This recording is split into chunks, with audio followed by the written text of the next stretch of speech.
on the stock market than he seemed to be concerned about American public health. And that's shameful, and you can't cover that up. That this administration was not prepared for this crisis, and it put lives at risk, American lives at risk. We didn't have the tests we needed.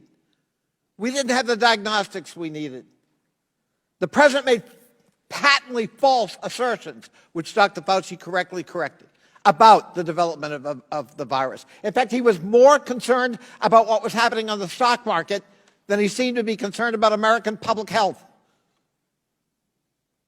And that's shameful, and you can't cover that up.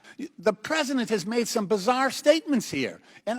Look, I want to be together with my Republican colleagues, but when the president said he has an uncle who went to MIT in the 1930s and that he has a natural affinity and an ability for this, it's got to raise some red flags.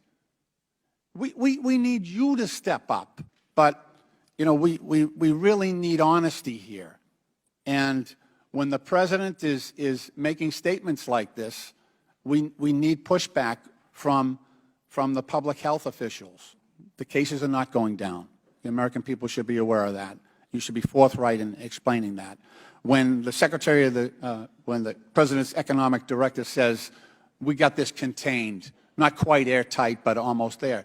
We need you, our public health officials, to step up and say that is not true.